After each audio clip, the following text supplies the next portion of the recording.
Cette semaine sur DH Radio, on fait découvrir The Maze avec Nina. Ça ressemble à ça.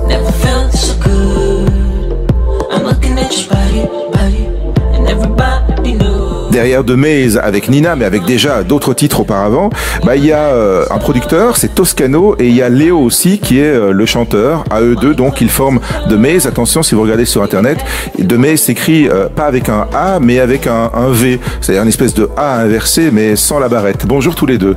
Bonjour. Bonjour. Alors The Maze, c'est déjà une expérience qui date d'il y a quelques années, non Léo? Ça fait un moment que vous... Oui, là ça fait 4 ans, on va dire, 4 ans qu'on bosse vraiment sérieusement sur le projet. Vous faites en même temps la musique, vous faites la production, vous faites l'écriture. Bien sûr. Évidemment, le business de la musique a tellement changé aujourd'hui que on est obligé d'avoir plusieurs casquettes. Nous, on est indépendant, on a notre label, on a notre manière de prod, on produit pour des artistes, on fait plein de choses. On est obligé, on a notre ligne de vêtements, on fait énormément de choses. Alors, on a découvert donc The Maze déjà sur DH Radio avec ce single Nina. C'est quoi vos racines musicales? On mélange un peu la soul, la musique électronique, la musique urbaine. Ouais, c'est très très métissé. Bon, après, forcément, lui il est italien, moi je suis d'origine africaine. Ça reflète bien, je pense, l'état actuel de la musique.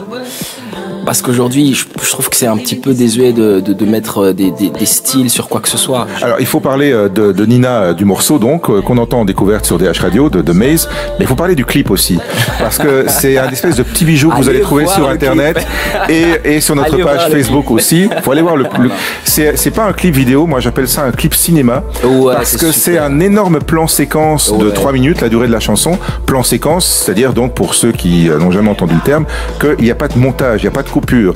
On va de la première image à la dernière image, d'une traite, et c'est un voyage dans un village africain. Ouais, on voulait absolument présenter l'Afrique sous un autre œil, sous un autre angle, vraiment une Afrique motivée, jeune, qui en veut. On voit cette fille qui part faire un jog et qui est au milieu de Kigali avec toute la splendeur que l'Afrique peut donner. Trop souvent, on retombe de nouveau dans toujours ces mêmes clichés africains avec l'Afrique bien sûr, mais plutôt les enfants qui dansent dans la rue, le boubou. Voilà, le côté un peu bon, ils ont des mouches dans les yeux, mais ils sont sympas, quoi. Ils sont gentils. Non, je veux dire, l'Afrique aujourd'hui, c'est pas du tout ça. Bon boulot, les amis. Et pour avoir toutes les infos, themazemusic.com, ça vous renverra vers le clip, vers la page Facebook, les réseaux sociaux. Tous les réseaux. Bonne chance. Merci beaucoup, merci la DH.